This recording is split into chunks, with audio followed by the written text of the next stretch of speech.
The clock was ticking down to zero, and my heart pounded like a war drum.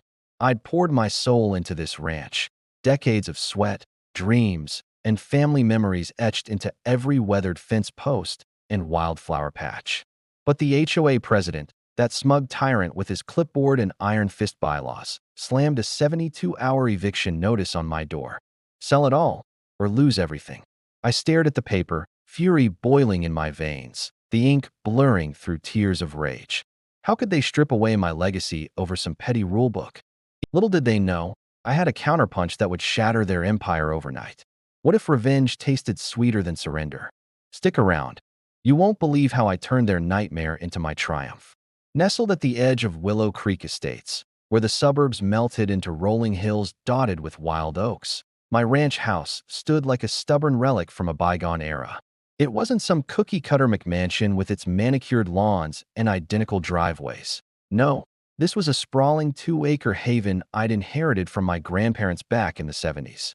The kind of place where mornings started with the scent of dew-kissed lavender from the herb garden I'd planted with my late wife, Elena, under a sky that stretched forever. We'd raised our 2 kids here, back when laughter echoed off the barn walls and fireflies danced like living stars on summer nights. Even after Elena passed 5 years ago, the ranch held me steady, a quiet anchor in a world that felt increasingly adrift. I was Jack Harlan, 62, a retired mechanic with calloused hands that still itched for the rumble of an engine. These days, I spend my hours tending the vegetable patch, tomatoes fat as softballs, zucchini that could double as baseball bats, or tinkering in the old workshop, coaxing life back into rusted relics from neighborhood garage sales. The community? It was a patchwork of good souls and guarded fences. Families barbecued on weekends, kids zipped by on bikes with streamers whipping in the wind, and old-timers like me swapped stories over coffee at the corner diner. Willow Creek had grown from a sleepy cluster of farms into a gated enclave, thanks to the Willow Creek Homeowners Association, or HOA, as everyone grumbled.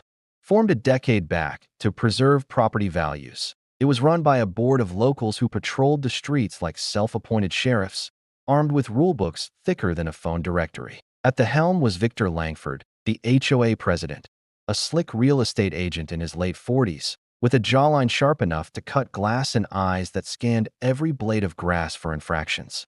He'd moved in 5 years ago, fresh from the city, and immediately turned the association into his personal fiefdom. Fines for untrimmed hedges, warnings for unauthorized bird feeders, even citations for hosting a potluck without prior approval. Whispers rippled through block parties.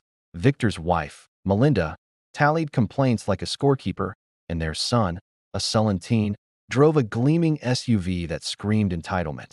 Most folks grumbled, but paid up, too weary or wary to fight. Me?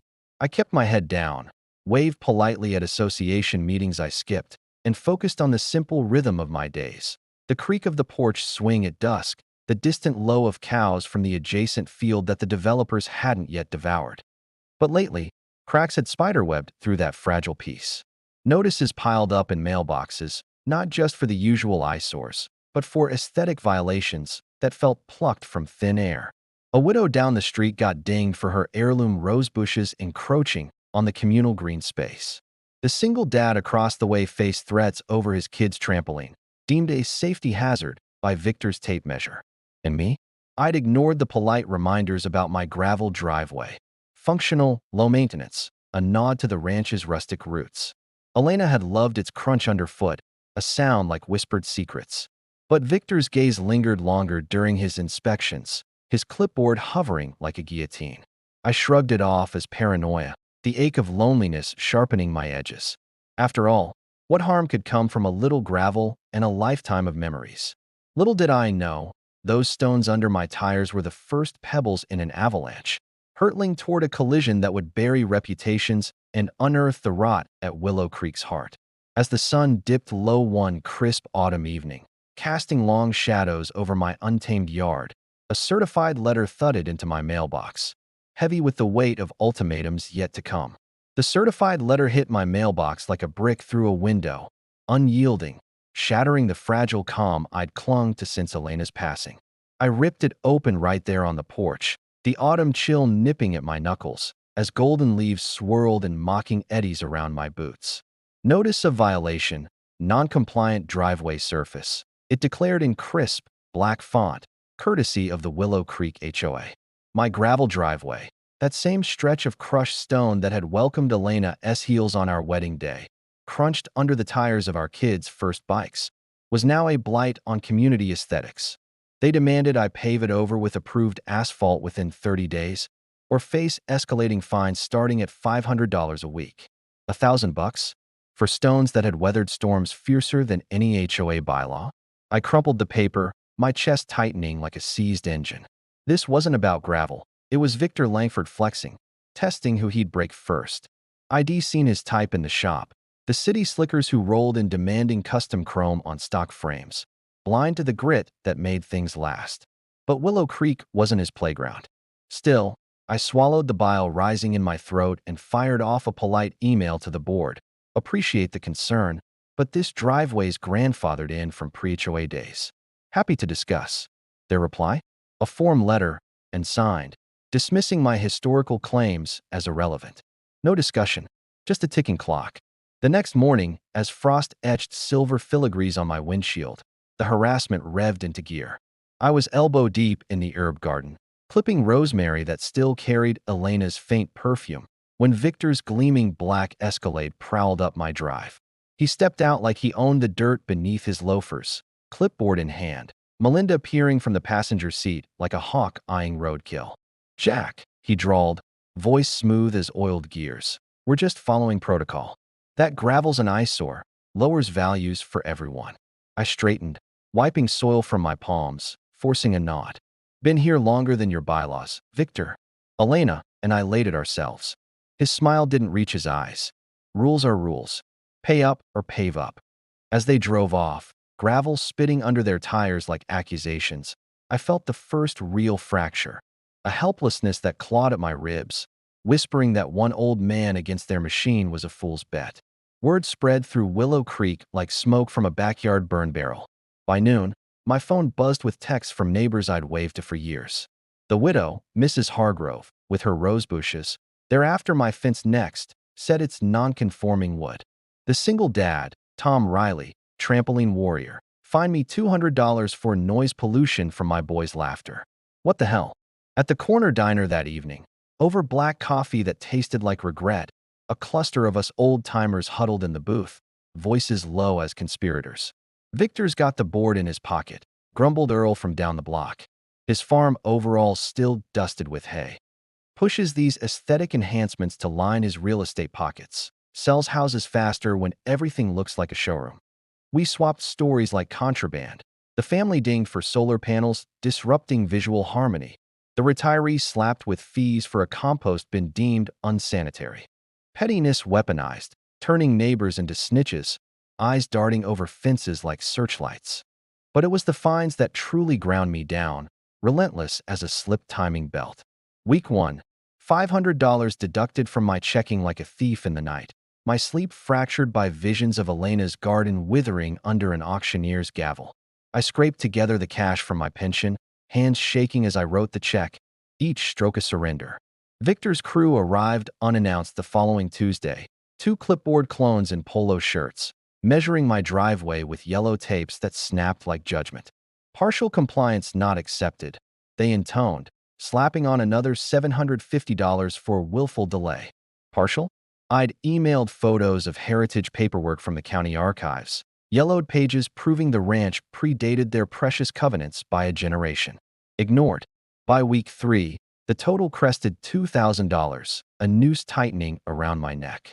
Bills piled on the kitchen table like gravestones, utilities creeping up, the old truck needing brakes I couldn't afford. Nights blurred into a haze of worry, staring at the ceiling beams Elena and I had hand-hewn, wondering if I'd lose it all to a man's ego. The interference escalated then, slithering into the marrow of my days. One drizzly afternoon, I returned from the feed store to find orange stakes hammered into my front yard. HOA survey markers, the tag read, outlining a proposed communal easement that carved right through my vegetable patch. Tomatoes I'd babied through blight.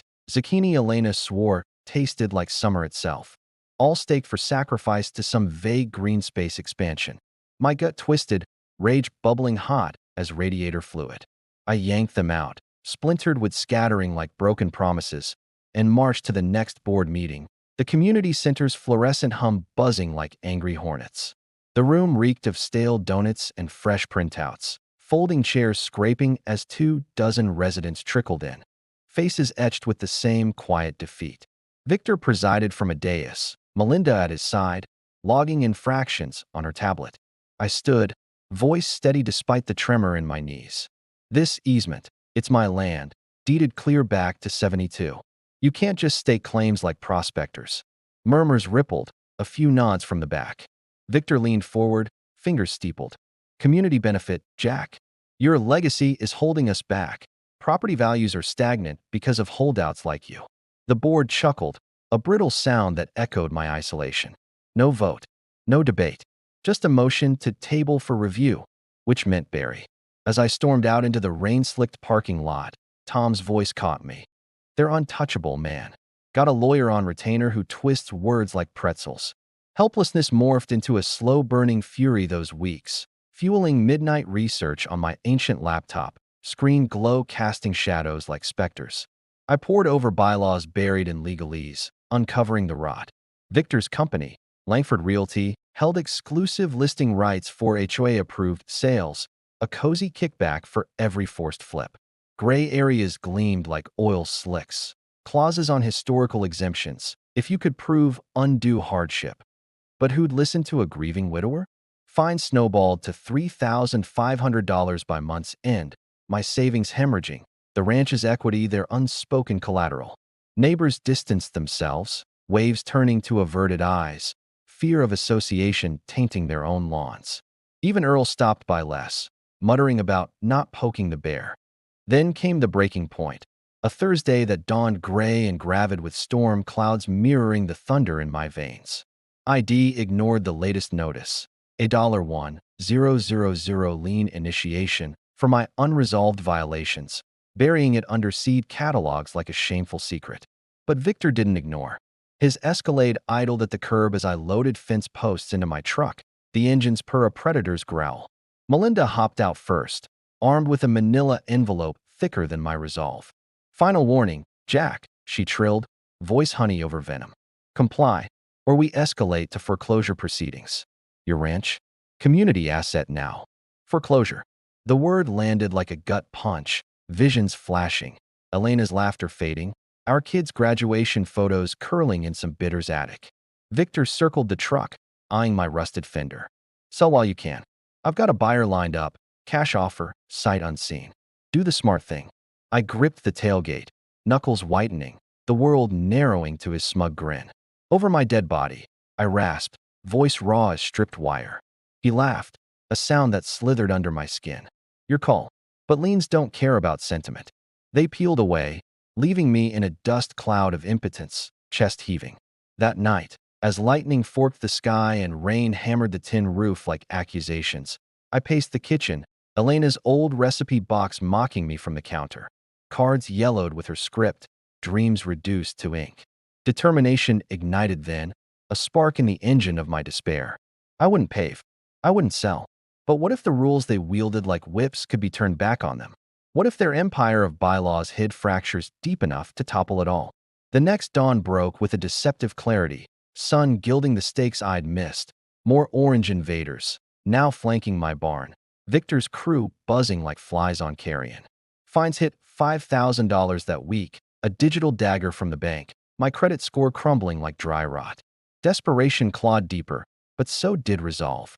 I drove to the county recorder's office, unearthing deeds that whispered of leverage, the ranch's water rights, tied to an old well that fed half the subdivision, predating Victor's arrival by decades. A legal gray area, perhaps, but one that could flood their foundations. Back home, as dusk bled purple across the hills, another notice thudded through the slot. 72-hour eviction order.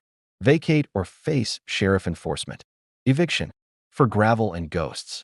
My hands trembled as I clutched the paper, fury cresting into something sharper, more calculated. They'd pushed too far, mistaking my silence for surrender. Little did Victor know, I'd been tinkering in the shadows, piecing together a counter-rig that would jam their gears for good. The storm outside mirrored the one brewing within, rain lashing windows like frantic applause. As thunder rolled, I stepped onto the porch, the eviction notice fluttering in my fist, and stared at the dark silhouette of the Langford manse across the green. Tomorrow, the real showdown ignited. But how far would one man go to reclaim his ground and bury his tormentors in the process?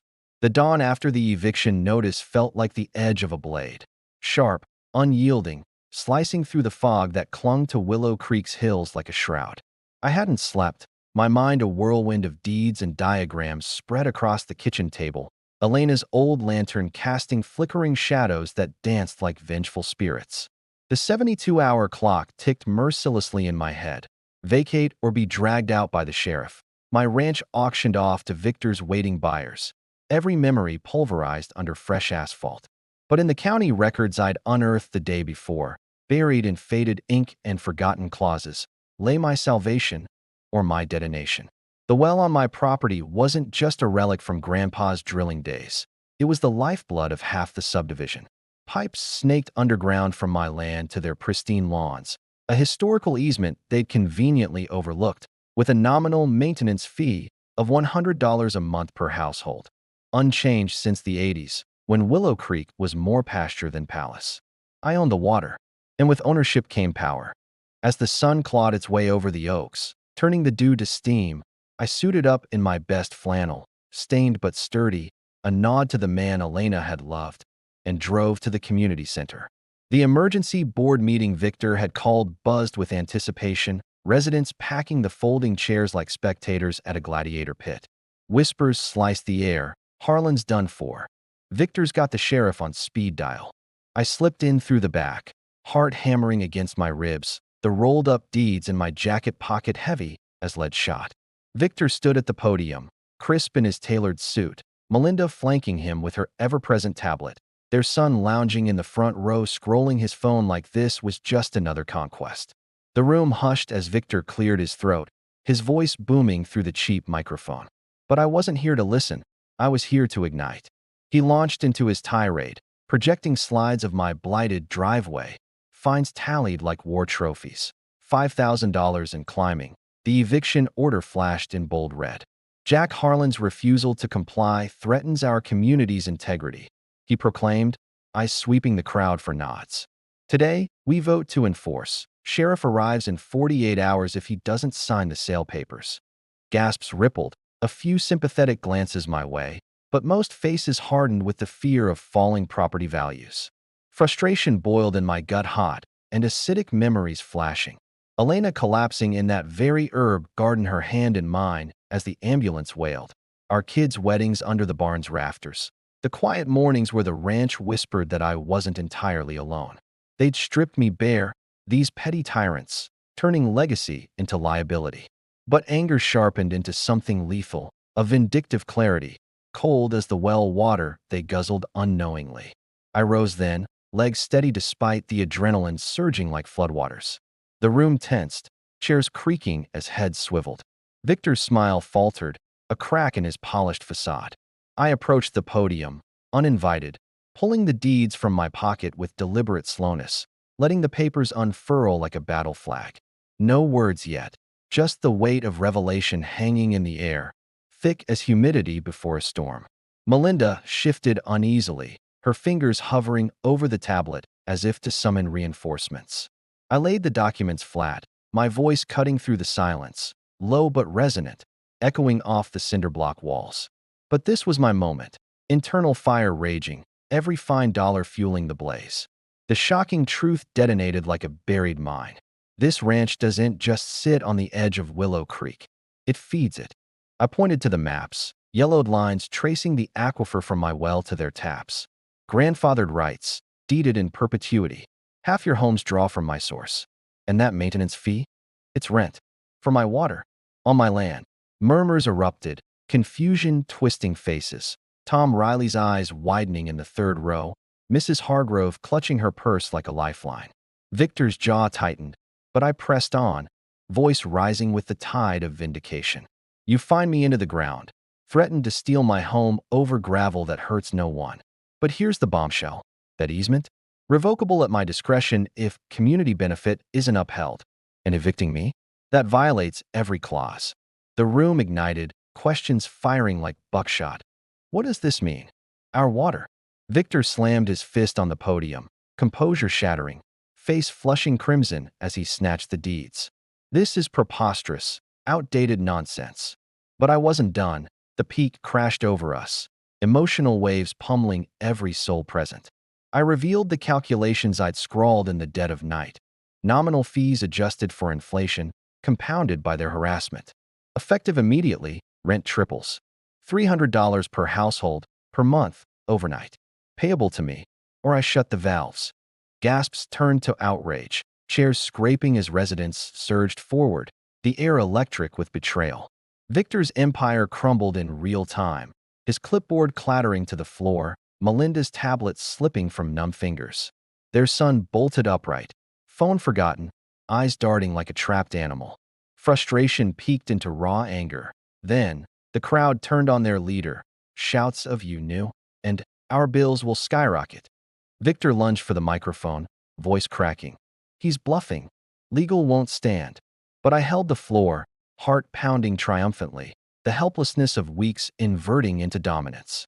Check the records yourselves. County confirms it. You've abused power. Victor, fines for roses, trampolines, my Elena's gravel. Now feel the squeeze. The turning point hit like thunder. I produced the shut-off notice I drafted, legal boilerplate from online templates, but ironclad in intent.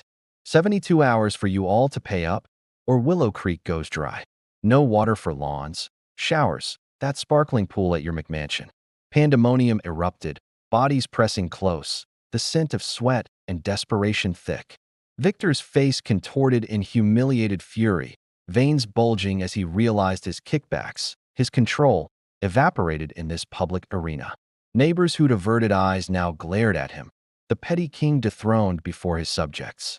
Emotions collided in a maelstrom, my vindication sweet as wild honey, anger venting like steam from a cracked manifold, the crowd's frustration mirroring my own amplified tenfold. Tom Riley stood, fist pumping. About time someone fought back. Mrs. Hargrove wept openly, her rosebushes avenged in this chaos. Victor retreated to the dais edge, Melinda tugging his sleeve, their dynasty fracturing under the weight of exposed greed.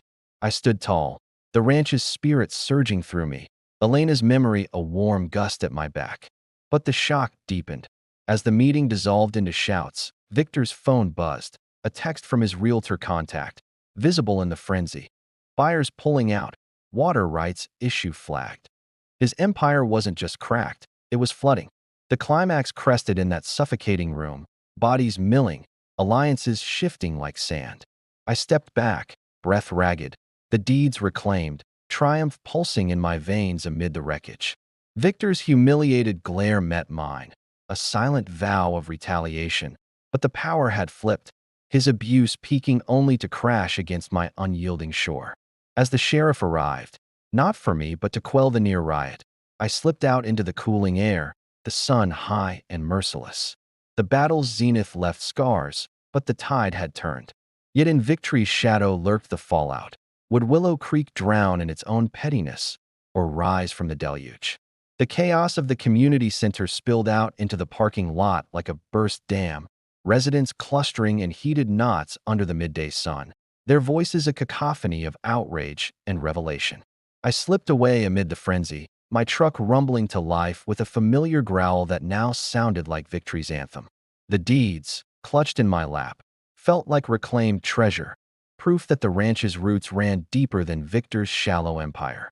As I drove back through Willow Creek's winding lanes, past lawns that might soon thirst for my mercy, a quiet elation bloomed in my chest, tempered by the exhaustion of battle. The peak had crashed, but the waters still swirled, carrying debris of shattered illusions and exposed greed. For the first time in months, the ranch's silhouette against the hills felt unthreatened, a bastion reclaimed. Word traveled faster than the sheriff's sirens that day, the subdivision's grapevine twisting like overgrown vines. By evening, my phone lit up with messages, not fines this time, but pleas and apologies from neighbors who'd watched from the sidelines. Tom Riley texted first, his words a digital fist bump. The trampoline stood unchallenged in his yard, a small rebellion inspired by my stand. Mrs. Hargrove followed, her roses blooming defiantly without fear of clippers. Even Earl swung by the porch as dusk settled, his truck laden with fresh hay bales as a peace offering, his gruff nod speaking volumes of restored camaraderie. The helplessness that had cloaked Willow Creek lifted like morning mist, replaced by a tentative solidarity. But Victor? His silence thundered louder than any board gavel, a void where his proclamations once echoed. The satisfying unraveling began the next morning, as the 72-hour clock I'd flipped on them ticked relentlessly. Emails flooded my inbox, residents scrambling to verify the water rights, their panic palpable in hurried typos and attachments of county maps. The well, that unassuming pump house tucked behind my barn, became the subdivision's unintended lifeline, its hum a reminder of forgotten dependencies. One by one, checks arrived, $300 per household, stuffed into my mailbox with notes of grudging respect or outright gratitude. The widow down the street slipped hers under the door with a tin of homemade cookies, the scent of cinnamon evoking Elena's kitchen warmth.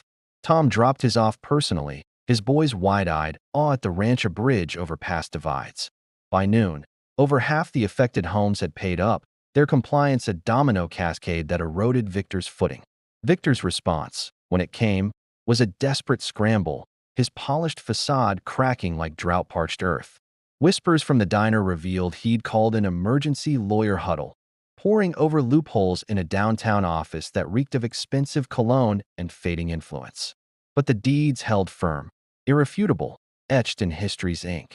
His realty firm, Langford Realty, saw listings dry up overnight. Potential buyers spooked by the water rights fiasco splashed across local forums.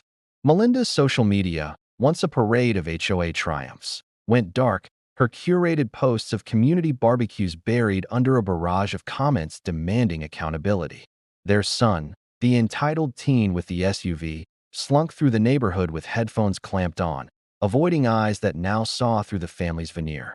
The long-term consequences rippled outward, reshaping Willow Creek like a river carving new banks.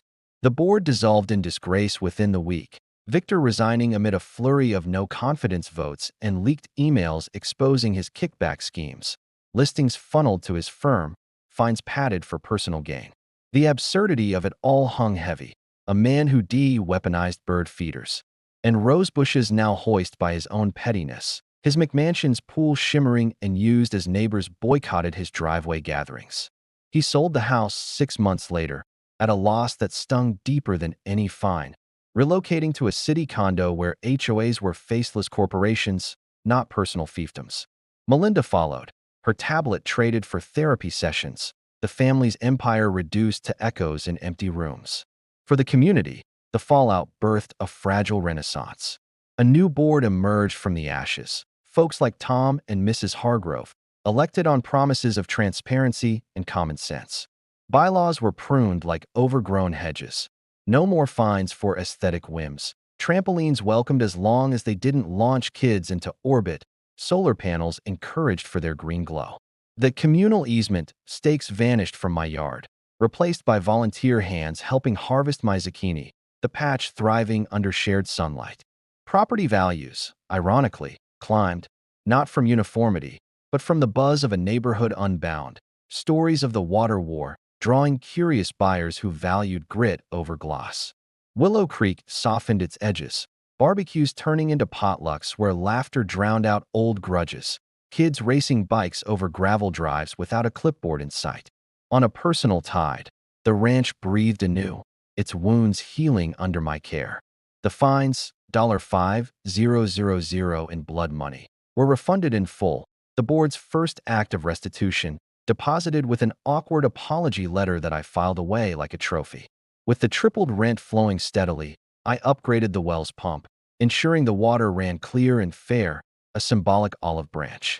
My savings rebuilt, I tackled long-deferred dreams, repainting the barn in Elena's favorite sage green, planting wildflowers that burst in riots of color come spring. The kids visited more, drawn by the tale of their old man's rebellion. our dinners laced with stories that wove Elena's memory tighter into the fabric. Loneliness ebbed, replaced by the rhythm of community.